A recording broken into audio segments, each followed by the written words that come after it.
Morning, fifth grade. I'm back in the classroom today. I'm in here making your packets for the next couple weeks, so I thought I would do some reading in here so it feels more like school. I like this better too, reading here for you guys. Let me turn it up a little bit. And we left off in chapter 17 where they had, Crash had noticed that someone had put the mustache on his picture. So we made some predictions about who we thought that was, but I haven't read any of those yet because I've been here. So, chapter 18, October 8th. We creamed Hillside East 45 to 13. I scored 6 touchdowns. The first one was the best. It was on the very first play of the game. Brill, the quarterback, called 22 right. That means he hands off to me and I run over right tackle, which was fine with me because right tackle is where Mike DeLuca plays on offense. Coming out of the huddle, Mike bumps me and says, "Let's do it." Usually a simple, safe play like this is supposed to get the team's feet wet, maybe gain a couple of yards. That's probably all Brill had in mind. He doesn't know, me and Mike. I took the handoff, slanted right, kept my head up, watching for the hole. There it was. Mike was shoving the Hillside tackle halfway to China. I blasted through, and there was the Hillside linebacker. Somebody was supposed to pick him up, but nobody did. I stiff-armed him. The stiff arm almost always works early in a game. Players don't expect it. Most runners never use it. I hit him smack in the face mask with the heel of my hand. His eyes went gaga. His head snapped back. I was clear for a second. Somebody had a hold of my free hand, the one without the ball. I started swinging around, spinning with my arm out, trying to shake the kid. He was whirling around like a carnival ride. On the third spin, he went flying off into 2 of his teammates. Now there was nothing between me and the goal line but the safety. I love safeties. They're usually small and fast and shifty. They expect you to try to outrun or outjuke them. I swear I almost burst out laughing right there when I saw the safety's face as he realized I wasn't going left and I wasn't going right. I was coming straight at him, like there was a bullseye on his nose.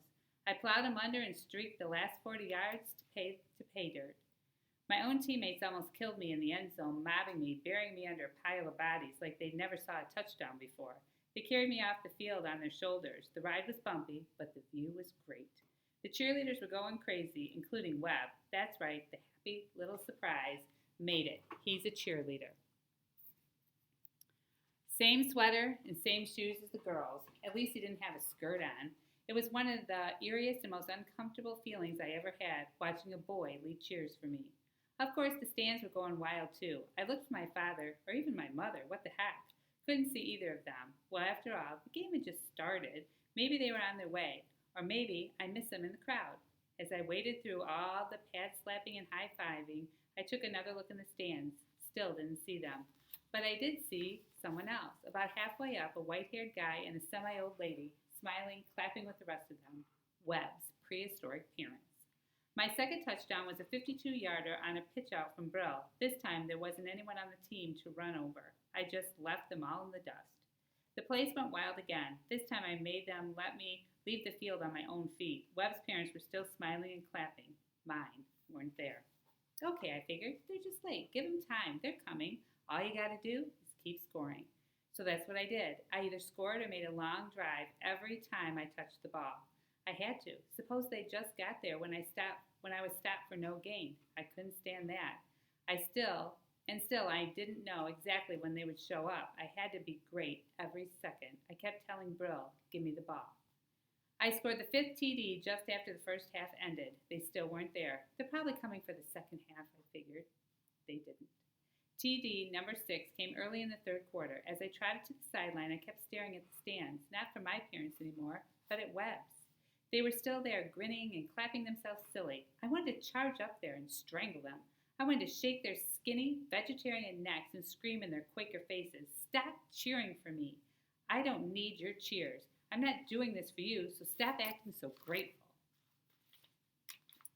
When we went on offense again, I raced back into the field. As I was leaning into the huddle, I felt a tap. I turned. It was my backup.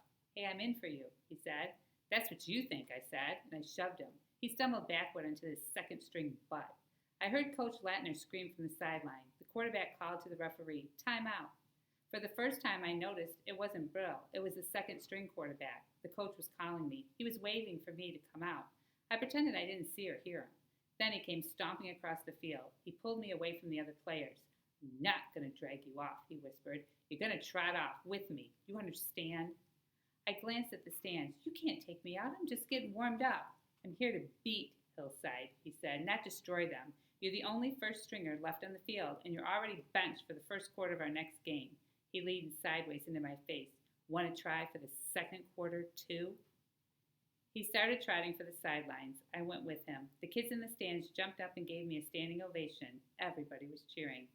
My name came hooting out, "Colgan, Colgan," except one cheerleader, Jane Forbes. She just stood there behind the bench, hands on her hips, glaring at me. After the game, Mike had to go straight home, so I walked alone. When I got to the house, I just walked past it. I went around the block, slow, twice. Somebody was cooking somewhere. Whenever I smell cooking like that, it makes me want to go right into the house and eat alongside them. But I can never tell which house it's coming from. Only one thing for sure, it's not coming from my house. That's why I was so shocked when I finally opened the front door. The smell was coming from my house, and that made no sense at all. My mom's car wasn't in the driveway, and Abby isn't allowed to use the stove. I shut the door real quiet. I got a good grip on my football bag. I tiptoed through the living room, the dining room. A suitcase sat on the floor. Something was sizzling in the pan, and it was smelling awfully good. Somebody was whistling a tune. He was facing the stove. He must have heard me. He turned, a spatula in his hand. I screeched, "Scooter!" Let's find out who Scooter is. Chapter 19. I didn't really have a great-great-grandfather like I told Webb years ago. I don't even have a great-grandfather, but I really do have a grandfather, and his name really is Scooter. He used to be a cook in the U.S. Navy. "What are you doing here?" I said. He waved the spatula. "What does it look like, Swabby? Making octopus stew." I stuck my finger down my throat and pretended to gag. Hack! Then I rushed into him. "Hey, Swabby," he said, "you're squeezing too hard. I'm not one of your girlfriends." He looked around. "So, where is everybody?" "Mom and Dad are working, and I don't know where Abby is." I remembered the suitcase. "You're staying, right? If you haven't sold my old bed, how long?" "Usually he stays a night or two." "Oh," he turned back to the stove. "Maybe for good." Yeah, don't I wish. I knew he was kidding, but I hugged him from behind anyway, just thinking about it. I squeezed his arms and turned him around. "Scooter, you should have seen me today. Our first game, I scored 6 TDs. 6. They said it was a record for a single game." His eyes popped. 6? Am I hearing right? "Yeah, and they took me out in the third quarter. I was awesome."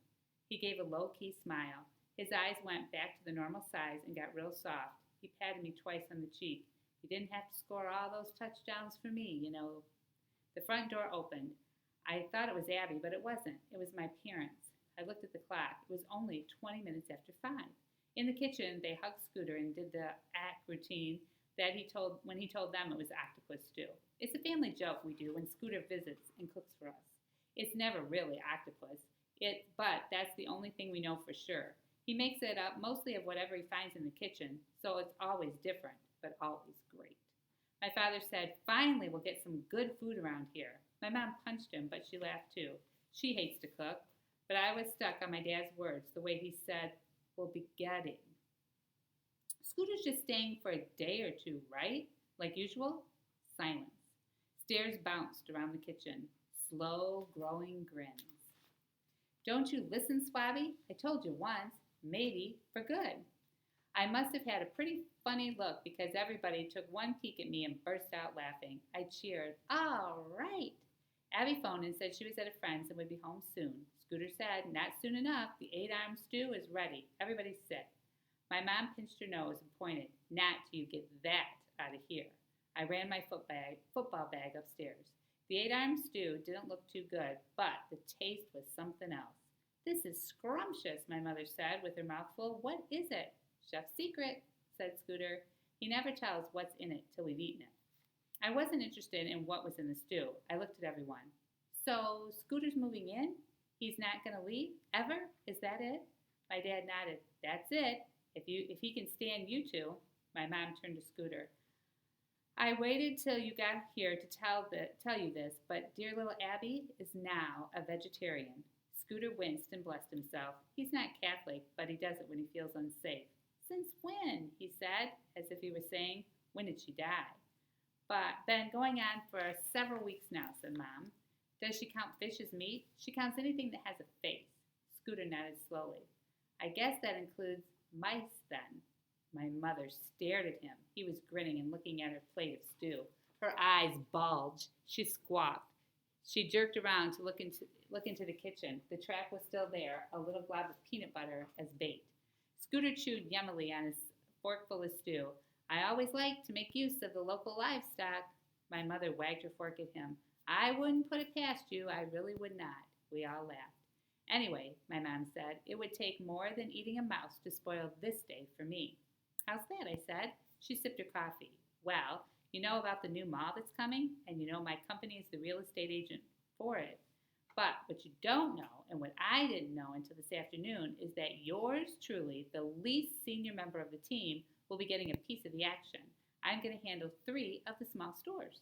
She smiled from ear to ear. I couldn't remember seeing her so proud. We all clapped. She took a shy bow. Does this mean we'll be rich? I said. She gave a grinny little snort. Only thing it means for sure is that I'll have more work. I kept staring at her. She looked away. The silence got longer.